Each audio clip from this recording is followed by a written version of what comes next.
জায়গায় করে তাফহিম আহকামুল কোরআন শিরোনামে 5 খণ্ডে বিশাল কাজ হয়ে আছে। একইভাবে আমাদের ভাই মাওলানা মহিউদ্দিন কাসেমি তিনি যে আল আসমাউল হোসেনের কথা বললেন, এটা নিয়েও উর্দুতে বহু আগে আলাদা সংকলন তৈরি হয়ে আছে।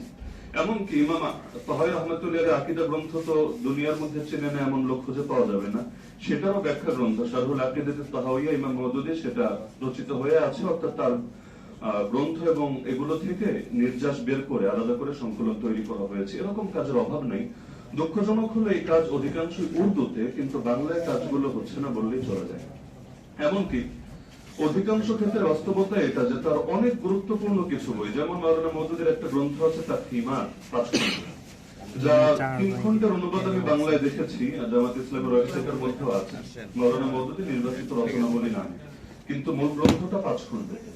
এই গ্রন্থটা এত মূল্যবান, সৈয়দ আবুল হাসান আলী নদভী রহমাতুল্লাহি আলাইহি লিখেছিলেন যে কওমি সিলেবাসের মধ্যে এই গ্রন্থটাকে অন্তর্ভুক্ত করা দরকার। তিনি কয়েকটা গ্রন্থের নাম লিখেছেন যে আগের যে বইগুলো পড়ানো হয় শারহে আকাইদ এবং এই জাতীয় গ্রন্থ, এগুলো যুগ চাহিদা পূরণ করতে সক্ষম না। তার প্রস্তাব ছিল এই তাফহিমাত, তানকিহাত, মাওলানা মওদুদীর এই দুটো এবং আরো কিছু গ্রন্থের তিনি নাম সাজেস্ট করেছেন, যেগুলো কওমি সিলেবাসে আকীদা এবং ইলমুল কালাম বোঝার জন্য অন্তর্ভুক্ত করা দরকার।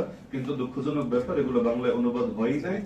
এর মধ্যে যেগুলো হয়েছে হয়তো আংশিক হয়েছে, আবার অনুবাদের হক আদায় করেও হয় নাই। যেমন আমার কাছে অন্তত কয়েক ডজন মানুষ অনুরোধ জানিয়েছে যে তাফহিমুল কোরআন অনুবাদ হয়ে আছে, কিন্তু অনুবাদের মানের মধ্যেও কিছু সমস্যা আছে, আর তাহকিক তো নাই, তাখরিজ তো নাই।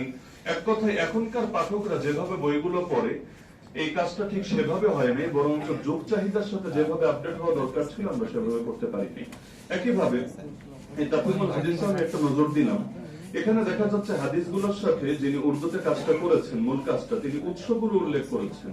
অর্থাৎ এই হাদিসটা কোন কিতাবে আছে, এই হাদিসটা কোন কিতাবে আছে। মাঝে মাঝে দেখলাম যে তাফসিরের বিভিন্ন কিতাবের হাওয়ালা দেওয়া আছে, হাদিসের রেফারেন্স তাফসিরের বই দিয়ে, যেমন তাফসিরে তবারি, তাফসিরে দুররে মানসুর, এভাবে হাওয়ালা দেওয়া আছে। কিন্তু এটা তো তাহকিক না। তাহকিক মানে হলো হাদিসটা কি সহিহ নাকি হাসান নাকি যায়িফ, এটা গ্রহণযোগ্য কোন পর্যায়ে, হাসান হলে হাসান লিগাইরিহি না হাসান লিআইনিহি, ওই কাজগুলো এখানে হয় নাই। একইভাবে দেখলাম এখানে আরো কিছু গ্যাপ রয়ে গিয়েছে, যেটা হাদিসের হক আদায় করার জন্য জরুরি, কিন্তু এই কাজটা হয়তো উর্দুতে যারা করেছেন তারা তাড়াহুড়াবশত কাজটা করেননি। তাহলে আমার মূল পয়েন্ট হলো যে তাত্ত্বিকতার জায়গা থেকে আমাদের দূরে সরে যাওয়া উচিত না। আমরা যতই রাজনীতি করি, যতই সংগঠন করি, আমাদের মূল হলো এই তত্ত্বকে কেন্দ্র করেই আমরা চলবো। আর মাওলানা মওদুদীর পরে জামাত ইসলামীতে দ্বিতীয় কোনো মওদুদী আর তৈরি হয়নি, তো যার কারণে তাকে যতটা প্রাসঙ্গিক রাখা যাবে, সংগঠনের মানুষরা ততটাই আশা করা যায় মূল ট্র্যাকের উপরে থাকবে, এবং তার তাত্ত্বিকতা থেকে যত দূরে সরবে, আশা মানে ভয় আছে বিভিন্ন ফিতনা এবং বিভিন্ন ধরনের বিপর্যয়ের মধ্যে তারা আক্রান্ত হয়ে যাবে। এজন্য আমি হাফেজ রাশেদ ভাইকেও আলাদা করে ধন্যবাদ দিতে চাই যে আলহামদুলিল্লাহ তিনি একটা নতুন দিগন্ত উন্মোচিত করেছেন। আমি মনে করি এই কাজটা শুধু একটা কাজই হবে না, হাজার মানুষের চোখের সামনে নতুন পর্দা খুলে দেবে ইনশাআল্লাহ। তারা এটা অন্তত বুঝতে পারবে যে মাওলানা মওদুদী শুধু কোরআন নিয়ে একটা কাজ করে গিয়েছেন এমন না, তার কাজের ভান্ডার আরো বিস্তৃত। তো তিনি যে ধারা সূচনা করেছেন, আগামীতে তিনি এবং তার হাত ধরে আরো অন্যরা ইনশাআল্লাহ এগিয়ে যাবে।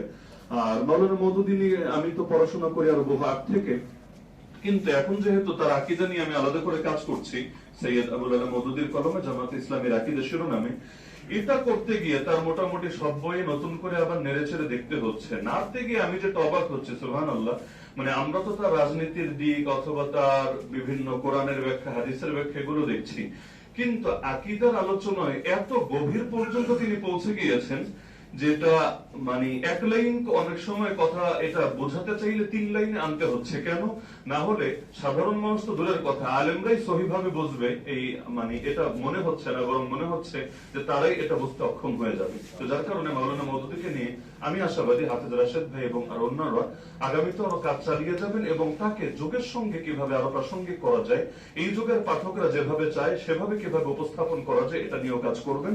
সর্বশেষ পয়েন্ট হলো যে যেই কাজগুলো হয়ে আছে এগুলোর দিকেও আরেকবার নজর দিবেন। আমাদের সিলেবাসের একাধিক গ্রন্থেও আমি উর্দুর সাথে মিলিয়ে রেখেছি, এটা আমার একটা মুদ্রাদোষ বলা যায়। কোন অনুবাদ গ্রন্থ দেখলে একটু মূলের সাথে মিলিয়ে না দেখলে আমার তৃপ্তি হয় না।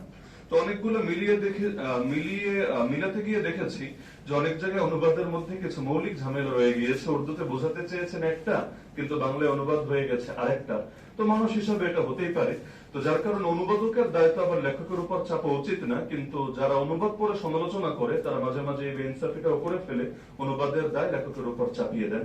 তো যার কারণে আমি দৃষ্টি আকর্ষণ করব, হাফিজ রাশেদ ভাই তিনি যদিও ঘোষণা দিয়েছেন তারবিয়াত প্রকাশনী থেকে কোরআন এবং হাদিস সংক্রান্ত কাজগুলোই করবেন, কিন্তু তিনি এই প্রকাশনীর বাইরেও আর অন্যান্য মাধ্যমেও কাজগুলো করিয়ে নিতে পারবেন ইনশাআল্লাহ। তো আগামীতে মাওলানা মওদুদের দিকে আরেকটু নজর দিবেন, এবং আমি আশাবাদী যে আগামীতে ইনশাআল্লাহ আমরা আরো পরিচ্ছন্ন ভাবে, আরো সুন্দর ভাবে, উর্দুতেও যেভাবে কাজ হয় আমরা বাংলায় বছর কাজ দেখতে পাবো ইনশাআল্লাহ। যারা এই কাজের সঙ্গে সম্পৃক্ত ছিলেন সবাইকে আন্তরিক কৃতজ্ঞতা। আর যেহেতু মাত্র 4 খণ্ডের কাজ হয়েছে, বাকি 4 খণ্ড বাকি আছে, আমি আশাবাদী সেই কাজটা দ্রুত সম্পন্ন হবে। আর এটা যেহেতু ইনশাআল্লাহ ভালোই পাঠক প্রিয়তা পাবে, ইতিমধ্যে আমি যতটুকু অনুভব করতে পেরেছি, তো পরবর্তী এডিশন করার আগে বেশ কিছু বানান ভুল এবং আরো কিছু বিষয় নজর আসলো।